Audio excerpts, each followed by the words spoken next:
Hello, Assalamu alaikum everybody. Hope you're all safe, sound, and healthy. And it's official.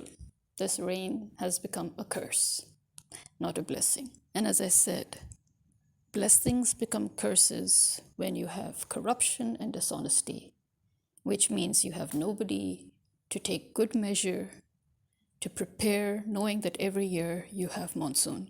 It's true that last year was horrible. Last year we actually had next to no rain. We were drowning in humidity. And this year, it's obvious that we would have our fair share of rain, so much so that there's flood alert. The fact that it is impossible for the meteorological department to not know that, that really comes to mind because, again, we are a country that has monsoon. Monsoon, even if you have a dryish monsoon one year, it's impossible for it to continue the next year. The level of humidity that accumulates forces the clouds to heave. Okay? And so this year, we have seen two things thanks to this corrupt government. Corruption has once again become so rampant because of the government and the army that the government organizations have become so incompetent, aka corrupt and dishonest. And it has trickled down once again, like it was during Zardari's time and like it was during Nawaz time before. This corruption has seeped down, it has trickled down to the toe, to the very toe of the society. And who's the one who's paying for it? The common people, the middle class, the lower middle class, the people in poverty line. We're all paying for it. And here, case in point, it's been raining all day and it's still raining. The next day has started technically because this is now 3:15 a.m. Okay, so it started raining yesterday about this time or a little later, and it's constantly been raining with literally just a few minutes worth of a pause in between. And it's supposed to continue raining today, all day too. Okay, I don't know how they thought it was the 2 centimeter rain. This doesn't look like a 2 centimeter worth of rain to me. And according to them, today is going to be a 3 centimeter worth of rain. So here we are.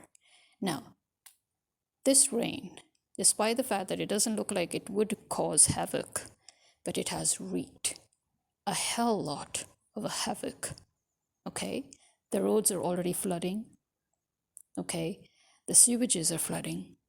The rivers are flooding. Yes, the rivers that were so dry, they're flooding, which means India is probably flooding too, which means India will open its floodgates and our rivers will flood even more.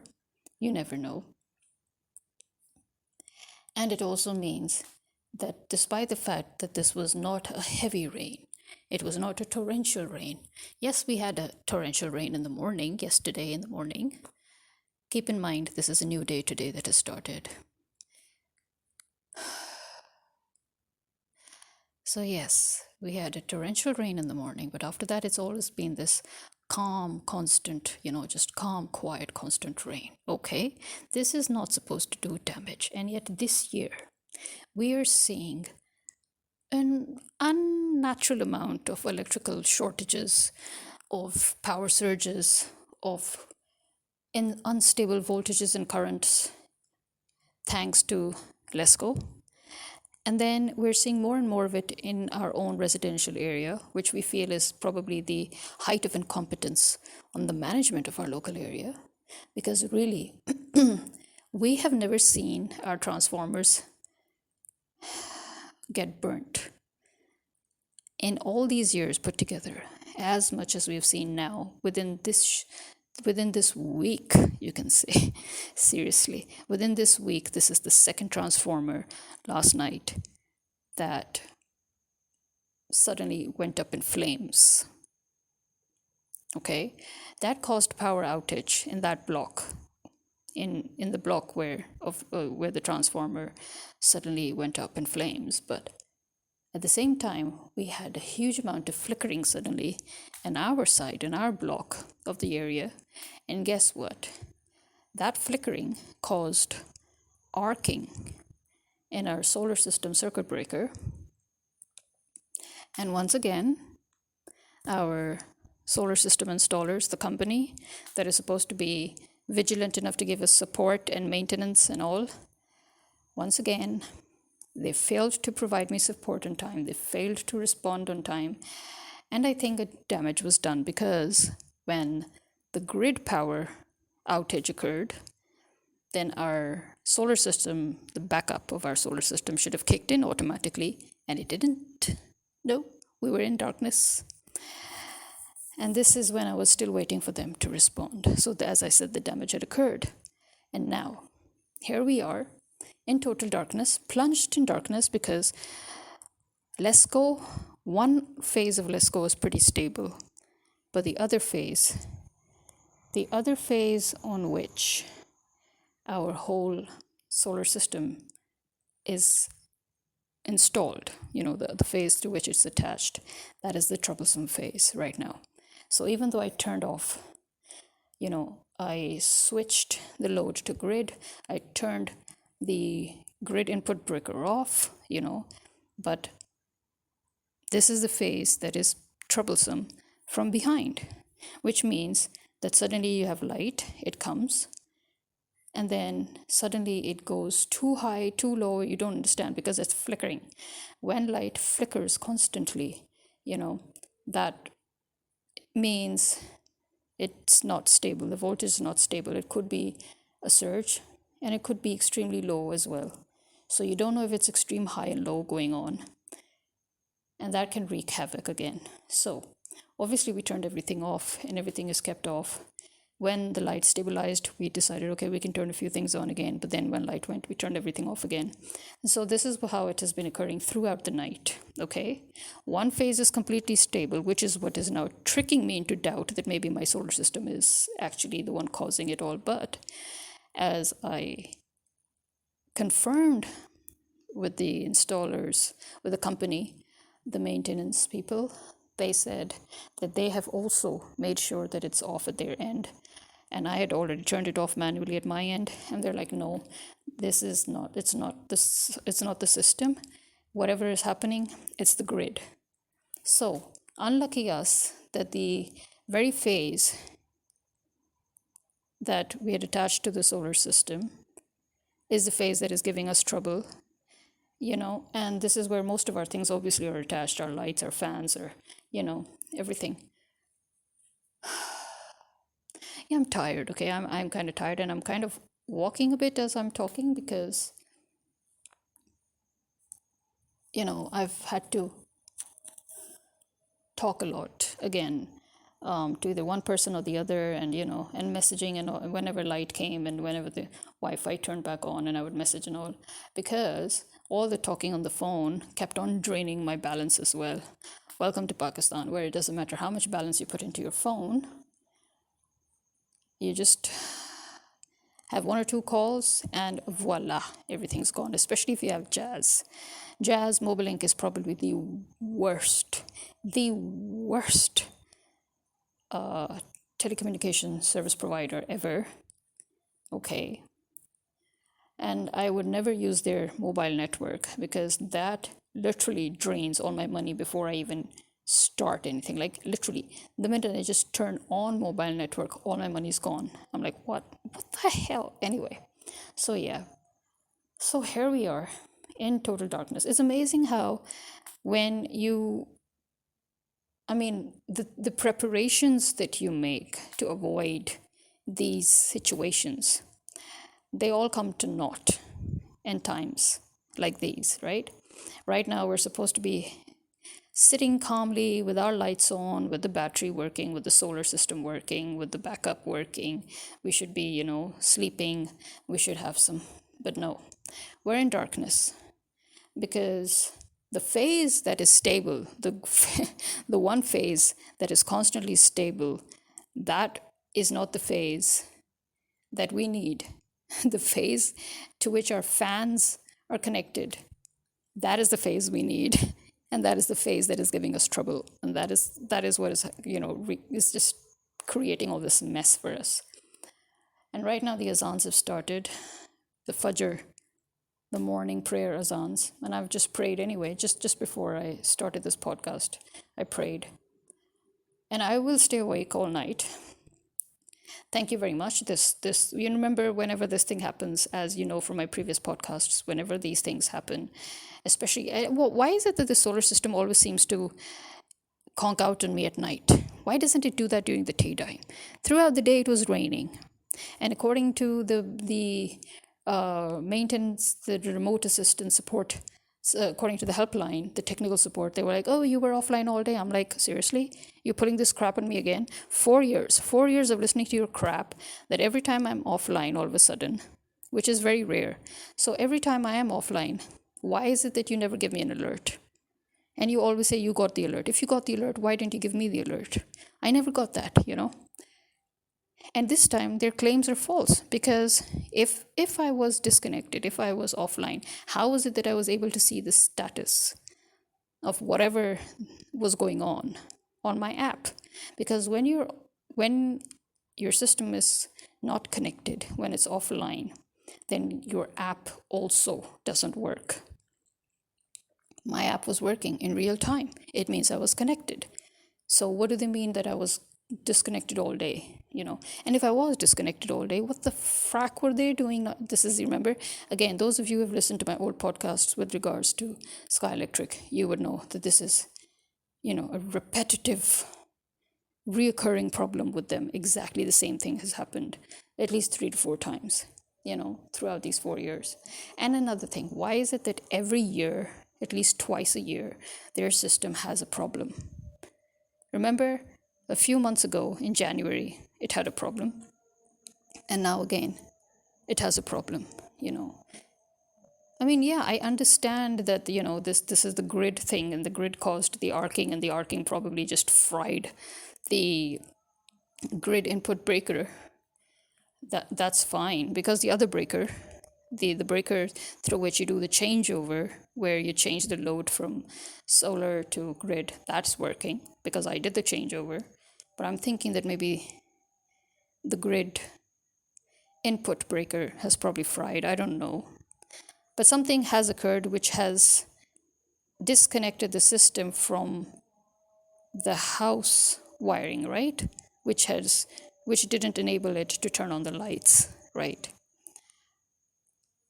So, point being, why does it always happen at night? As I said, throughout the day it was raining, nothing happened. Never even knew when light went or if it went, because had light all day, which means the system was working all day. What the frack happened at night? Why is it always at night? Notice that all my huge problems of system shutdown or system disconnectivity or system, like what these kind of problems where you end up all night awake in the dark, it always happens at night. Why? That's what I want to know. Seriously. And so I have to now wait for at least 4, 5, 6, 7, 8, 9, 6 hours. 6 to 7 hours before they would come, and then they would check and find out what's wrong. And I'm just so tired of these things. That's the thing. Okay, I mean, like it or not. Listen, I know there are so many foreigners who come to Pakistan. They rave and rave and rave about Pakistan, about the people of Pakistan, about the luxuries in Pakistan, about everything. That's fine. But those of us living here, we know. I mean, like how people in America are now thinking America's quietly turning into a third world country. Well, in my opinion, America was actually always, one way or the other, a third world country. It's just that those of you who didn't live in those pockets were not aware. Those who lived in those pockets, to them, America was as good as a third world country. But okay, so now you're beginning to, the fact that now all of you are beginning to realize it and feel it, it means that it is spreading, right? That it's getting worse, right? The situation is getting worse. That's the same thing here in Pakistan. Those of us living here, we are seeing the situation get worse. If you count the past 30 years, you see that every year the country was worse than the last. And then you accumulate that 10 years. In 10 years, the country just went from bad to worse. The next 10 years, it went from worst to worst. And it's just going on like that. And the fact that light keeps coming and going like that, I don't even want to turn on my fan. Yeah, my fan is off and my lights are off. And that's because the way light is coming and going, my fan will probably end up getting fried too in the process. Seriously. It almost did got fried. And I have to check it in the morning when light is stable. And you see it, and the rain has picked up. Just as we speak, the rain that hardly stopped, it just went to, drizzle, lightest of drizzles, it has now picked up pace and picked up speed again. So here we go again. And again, as I said, normally we in the subcontinent, even in the early 90s and even in the late 90s, the early 2000s, we enjoyed these rains. Yes, flooding occurred. Flooding always occurs. But the thing is, many of us still enjoyed the monsoon. The rain was seen as a blessing. Then the government actually did take a little bit of steps, even if not much. The people were in the position to take steps to help each other. I remember those roads that are lower, in the city, there are some roads that are kind of built lower. And they're the ones that tend to get flooded. Flooded in the sense that, it's difficult for smaller vehicles to pass through. Cars, they can literally they stop. I remember there were times when big cars, small cars, they would all get stopped near Gaddafi Stadium. And I think it's still the same situation there. Yeah. Cars still tend to get stopped there. They actually not get stopped, but they just stop because of all the high level water on the road. Obviously your engine, it gets wet, your car stops, it stops working. And I remember there were always these young students, these boys who used to drive around those areas that tended to get flooded. You would always see a group of students, boys, of college, university boys. They would be roaming around in jeeps. Yeah, in jeeps and in,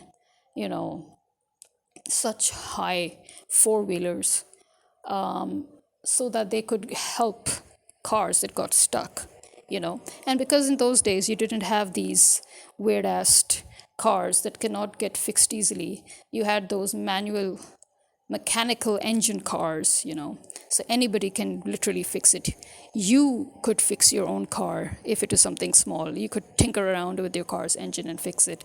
That's the best part about having manual, or at least, mechanical engine cars, as opposed to the cars that you have now, which render you totally helpless. So I remember that, as I said, the boys would always be there. They would be helping people, pushing their cars or tugging their cars, or they had, equipment ready, and so many cars would, face that dilemma, and they would get pulled out. And this is how people were. Yes, they probably still are. I haven't been out in ages, but that's how people are even now, I'm sure. But I mean, you see, it was stressful. It was nerve-wracking, but the fact that there was always somebody there to give you a hand to help ease that burden, that made things a bit better, a bit easier. But now it's getting worse, is what I'm trying to say. It's not that people won't help, it's that people can't help. Because now, you can put it this way, generally even those people now are not in the position to help. That's what I'm saying. Situations are getting worse, okay? Pakistan is a country where you can literally sit and look at the ceiling fan, and you have that fear that the fan will fall on you. Although it has never happened, mashallah, touch wood. It has never happened. Inshallah, it will never happen to anybody ever. But I mean, what I'm trying to say is that this is the kind of country it is, where you feel that anything and everything that can go wrong will go wrong. And these are the things you never think about when you're in Europe, for example, or in Australia, or even in America, that is quietly turning into a third-class country. You don't think about how the rain will suddenly disrupt your solar system by causing its circuit breaker to arc. That you would hear sizzling noises, and that you will have your grid, your national grid, harass you every time it rained, or every time the wind whipped up, seriously. Even if it just became windy and not even a single drop of rain fell, even then, well, the first thing Lesko would do is turn off all the lights, and in a very, very bad way, not in a nice way, in a very bad way that makes you think, oh, something's going to blow, that kind of way. Yes, in a surge kind of way. And as I said, this year, Lesko has been at its worst. It has been at its worst, at least on my side of the city, on my side of the town, where we, all of us in our area, we're constantly being plagued by this nonsensical, unnecessary, unannounced, unknown, suddenly faults are cropping up everywhere. We're screaming blue murder about how our residential area has become so bad now. This used to be a posh area, by the way. It used to be considered a very posh area. But to us, it is probably now becoming the worst area ever because, as I said, as soon as you get a breeze whip up into just into a hint of a wind, and the light goes, And then when it rains, the light goes. And now, as I said, it's been raining. This is not the type of rain that should cause this kind of havoc, that your light is flickering due to unstable voltage and current that is incessant, and that it's occurring literally every bloody half an hour, 15, 20 minutes, sometimes 10 minutes throughout the night. And you're unplugging everything that you can unplug, you're turning off everything, but you're still scared that even though everything, as I said, this is Pakistan, so imagine that even though all your switches are off, everything is plugged off, but still something can get damaged. Khuda na kare, Allah na kare, right? God forbid. And you're thinking, what the frack, man, what the frack? As I said, these are things that don't even occur to you, not even remotely, when you're living in Europe or when you're living in Australia or America or Canada. Let's just be fair, okay? How many of you have ever thought of it that, oh, it's raining, oh, my solar system's fried, oh, it's raining, oh, I'm having power surges in the most terrible way that is lasting hours, coming and going, and then going too low and then going too high and then flickering and then sizzling and then arcing. I mean, this has been, as I said, the worst year of electricity as it is. And during this monsoon, we have had 2 transformers lit up on fire in the rain. It's kind of ironic, isn't it? Where water is supposed to be the thing that extinguishes fire. And yet in the rain, your transformers are catching fire. And literally catching fire. As in it's just up in flames. It's not even like a kaboom with smoke. No, it's on fire. So just a few days ago when it rained, or should we say last week when it rained, 1 transformer caught on fire. Yesterday in the rain, another transformer caught on fire. So that's another thing that we are getting a kind of peed off, is that why is this happening? And why is it happening too often? What the hell have they been doing? Haven't they been maintaining? And you know what? When it rained heavily last time, after the rain, when we went for a walk, my friend and I, the electricity cables, the wires, they'd fallen onto the ground, right? Seriously, you had fallen cables, fallen lines everywhere. I mean, not everywhere, but I mean in one particular, in our street, on the corner of our street. And I was like, why haven't they picked this up yet? Why haven't they fixed it yet? As I said, this is not a downpour torrential. This is the kind of rain that you actually sit in peace and enjoy. This is not the kind of rain that is supposed to cause you agony. This is not the kind of rain that is supposed to wreak havoc. This is not the kind of rain that is supposed to keep you up all night, afraid that something's going to blow because of the antics played by Lesko. I have never seen a more inept, more incapable, more dishonest, more useless piece of human being than the present STO of Lesko. Like, what the frack is that man doing? And obviously, because right now your whole government is illegal and corrupt and dishonest. And they're hell bent on trying to sell anything and everything they can of your country to the highest bidder. It doesn't matter if it's America. America's eyeing our. I remember I told you, and I see it's amazing, right? You see these insights that people have, and people scoff at people saying, "Oh, you're a conspiracy theorist." And look at that, it's all coming to play. Remember how the last time I was talking about how America is eyeing, our resources, and how our own government is eyeing our resources, that whatever could be sold to the Western powers, from the minerals to the precious stones to any and other earthly resources, really, that they can. Because unfortunately, remember, as I said, unfortunately, our country is extremely rich, extremely rich. And so they're all stealing everything. And so now it's official that America is eyeing our resources, it is eyeing our minerals. But then China is also standing there as an obstacle. My point is, why should China or America or any other country tell us what to do with our minerals? We need to use it on our country.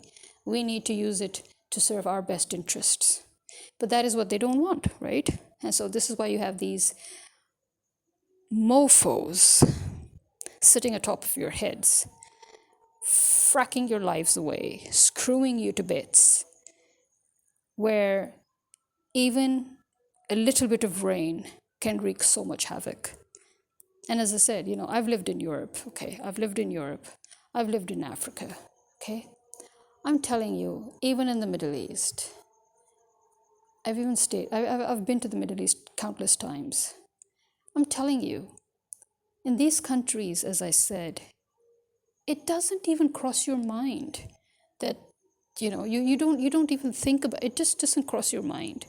It's like this implicit trust that you seem to have for the system, even though the system is not perfect there either. I know that. But what I'm saying is inherently that implicit trust that you automatically seem to have, that okay, even if it rains, nothing's going to happen to your power. You're not going to have surges. Your appliances aren't going to blow up. You're not going to have unstable electricity wrecking your whole place. Nothing's going to happen to your solar system, if you have one. You're not going to think twice before leaving even the kettle on, the electric kettle. Even if it doesn't matter if you keep the plug on or off, the switch on or off. Most of your switches are left on. In Pakistan, we're always turning off all our switches. And as I said, even that doesn't guarantee, because if, God forbid, there's a spark or a surge or anything, even though everything is off, it can still damage your appliance or the plug of your appliance, and that will still Lesco has caused the people of Pakistan billions, and I'm being very generous here. I'm counting very low here. Okay, it owes the people of Pakistan billions in damages, and the shameless company wants us to pay for these damages. We are paying for these damages because when we look at our bills that they rack up, even those people who don't have electricity suddenly get electricity bills, and they're like, we don't even have electricity. We haven't even got a meter set up in our house. This is just a place that, we're using, other stuff, and there is no light here, And there you are. People who haven't even set up electricity connections is what I'm saying. They have got bills worth of thousands, And so we are paying for the damage that is caused to us in the form of bills.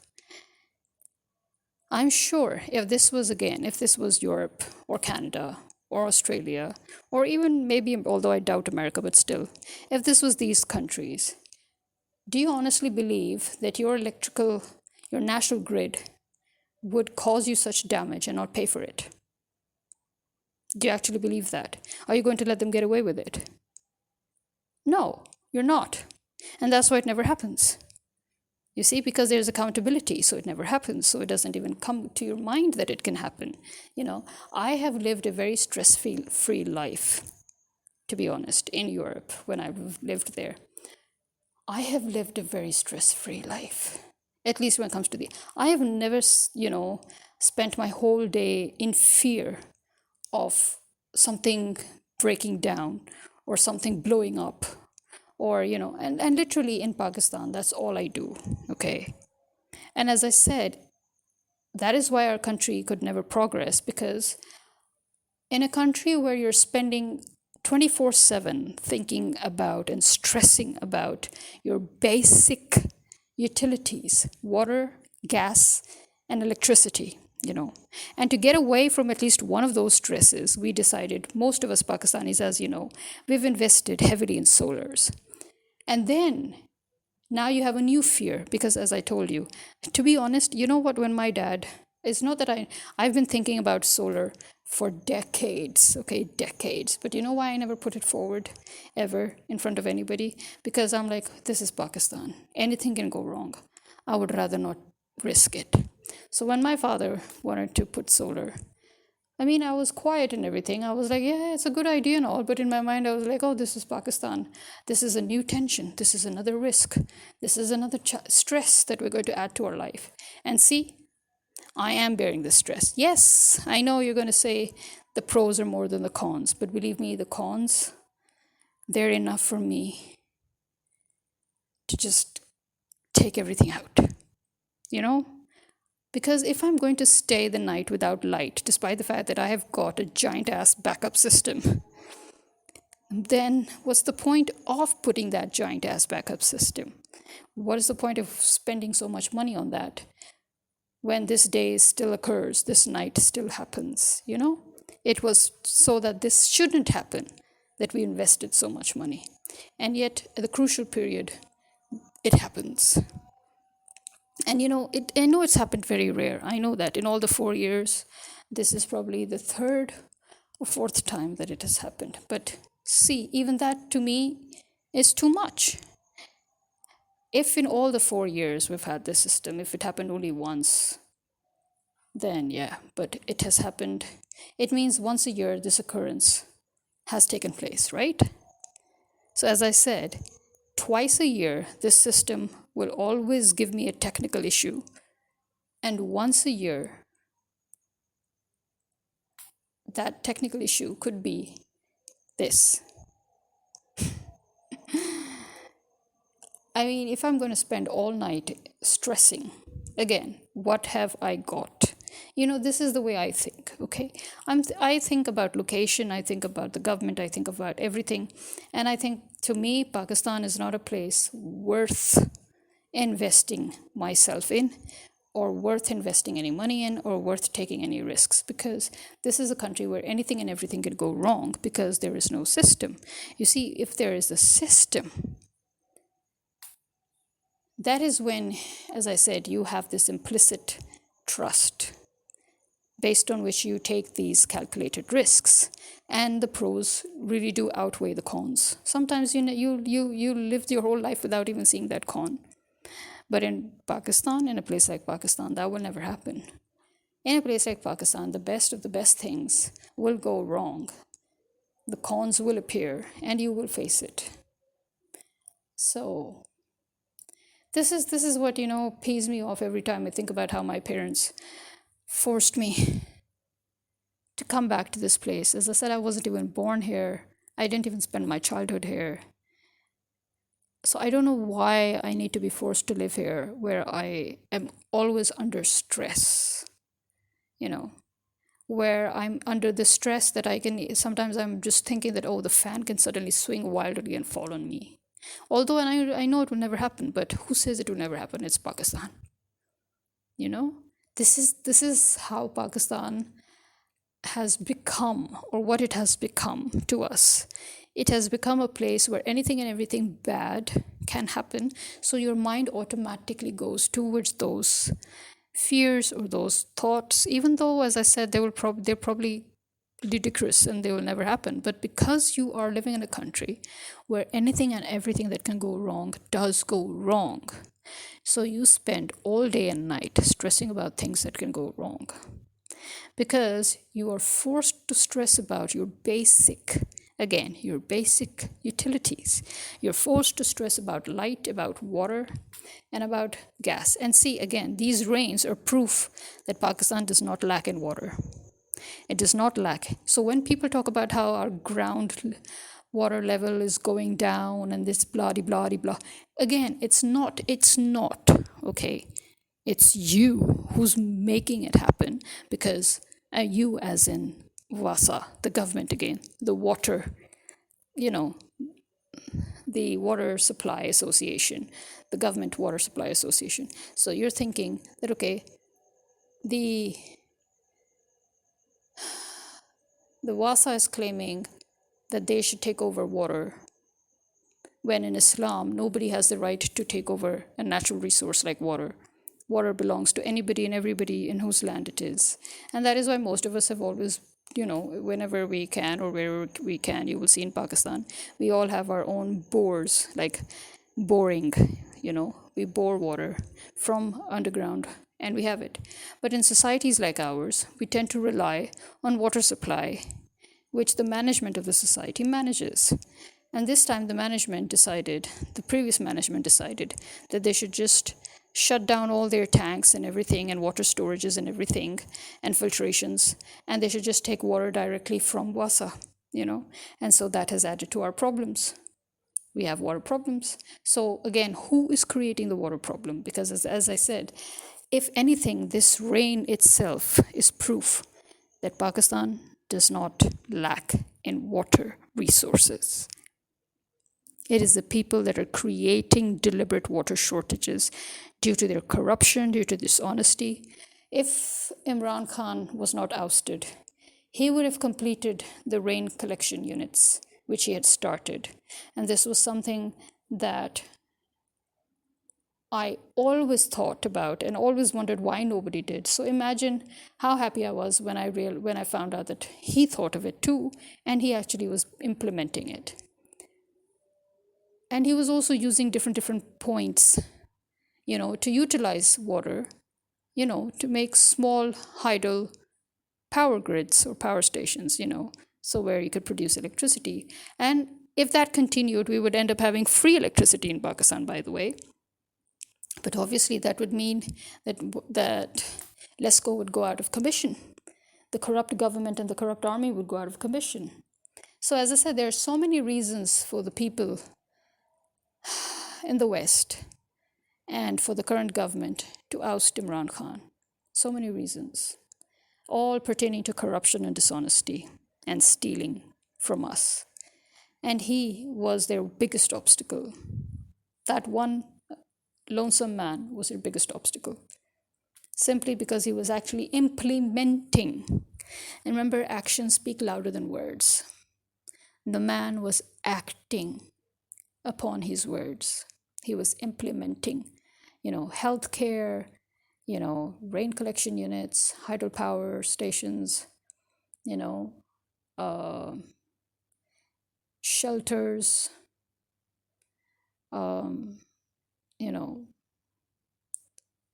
free food, free shelter, basics. And he's the one who actually encouraged all of us to go towards solar. And again, it's because it was his government that people were ready to take the risk. But as I said, because I'm always thinking this is Pakistan. So you see, he was ousted. And look at what we're facing. Despite the fact that we have solar, we're still going through the agony because it's hybrid. When you have a hybrid system, then you cannot be 100% safe from the destructive nature of your national grid. It will wreak havoc. It will at one point disturb and disrupt, your connections. And then when it rains all day, obviously your solar doesn't work. So as a hybrid system, it keeps its battery charged. If you have a battery in your system, if you have a backup, it will keep your battery charged to the fullest. It will produce the minimal it can, if possible. If not at all possible, obviously it would stop producing. And then it would share between grid and the battery. you know, or it will allow grid and literally just 0.01 kV of its battery accommodates, you know, until there's no grid at all, and then the backup completely takes over. You know, that's what you have in our, at least in our system. That's how it works. And then you have let's go throwing up these tricks and fucking everything up, and you spend a restless night without light all night because the one phase that is coming is not the phase you need. It's the your fan is not in that phase, you know. In some rooms your light is not in that phase. In my room, one light is with the grid and the other light is connected to the solar, and the fan is obviously connected to the solar. And so here I am. I turned off my fan to stay on the safe side because, as I said, the way the grid was acting up, even my fan was going to go. And I think I'll turn it on maybe later on and see. Probably it has already conked out. So this is the kind of, again, why? This is what makes you think, why? Why am I here in this country where I cannot even get 2 seconds worth of peace? Mental peace. We are always so high strung. We're always so stressed out. This country's government, this country's government organizations, and all of their glorious corruption and dishonesty, they have stressed us out to this point. But I still don't understand why people have not yet murdered them. If, again, as I said, if it was any other country, just disturbing them on the basics would have them up in arms against their government. You know, the minute the government, the British government said that, oh, you know what, England might also now face load shedding, you know, which is something that we in the subcontinent and in Africa and in various parts of, you know, Asia, we know what load shedding is, but in Europe they don't. And when the government has started saying that, oh, you know, you might also now start experiencing that. And then they raised the price of gas because obviously they don't have gas of their own, they import it. And when they raised it to £2,000 minimum, you know, and everybody was up in arms, weren't they? And they're just waiting because if they take away all their basic utilities that they're so used to, they will go against the government. They have kicked out 3 prime ministers till date. And look at us. We are still with the same motherfuckers who have been eating our flesh for the past 40 years. We are still bearing them. We're still with them. They have ruined everything for us. They have made us, you know, we've mentally completely lost it. We've financially lost it. We've socially lost it. We've just lost it. Even religiously, we've just lost it. And yet, all we're doing is turning up in pockets protesting instead of going ballistic, surrounding their houses, dragging them out and lynching them. Which is, again, as I said, any civilized society would do. Any dignified society would do. They would drag these motherfuckers out and they would just throw them, you know, they would just give them capital punishment. They would get them all hanged. They would get them all killed. They would get them all drawn and quartered, whatever. But here we are, stripped of our basics. Every day is a nightmare. As I said, we spend our days thinking about things that people in Europe, Australia, America, and Canada would never even think to be possible. We're thinking of all the different ways we can get harmed, or we can get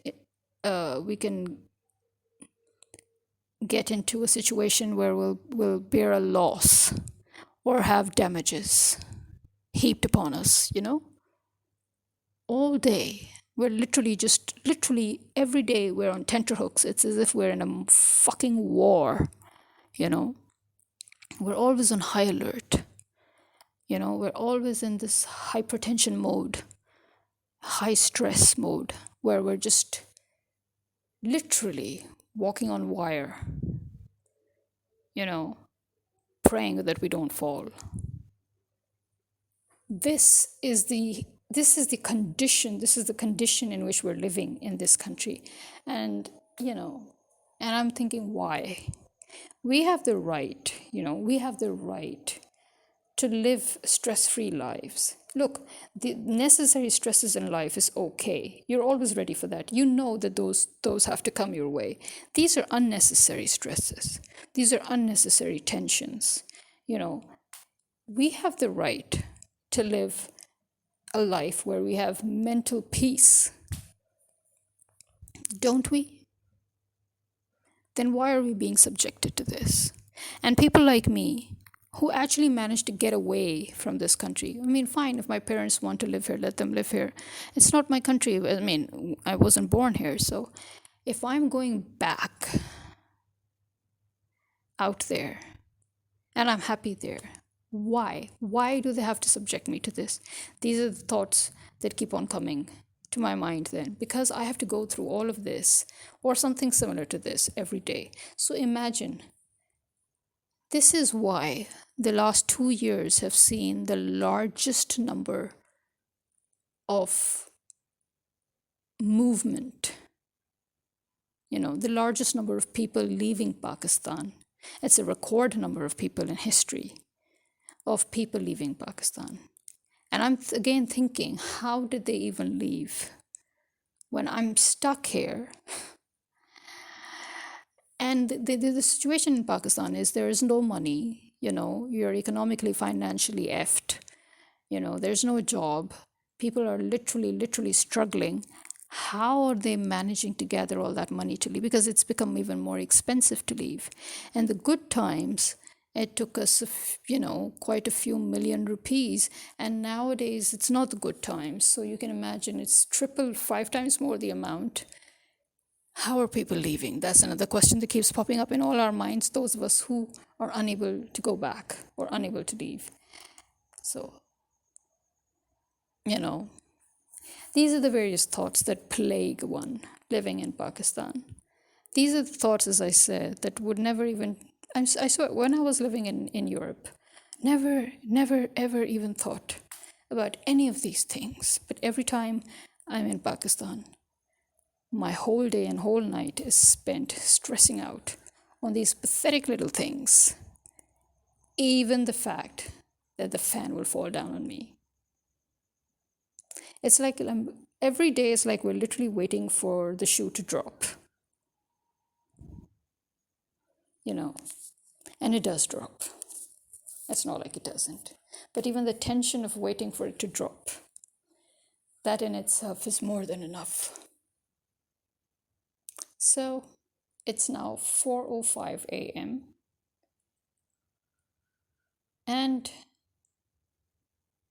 here I am, sitting in the dark with no fan. Because I am going to sit like this. Because again, the fear that plagues me is the minute I'll turn on the fan, kaboom. The minute I'll turn on my light, it will fuse. Tell me, how many of you people are actually going through that while living in countries like the Middle East, like Europe, like Australia, like Canada? Have you ever even thought of these things on a daily life? Now imagine, put yourself in my shoes. Imagine that you're thinking like this day in and day out. Can you get anything done? This is why we cannot get anything done in this freaking country. Okay? And that's the truth. And this is me signing out. Khuda Hafiz.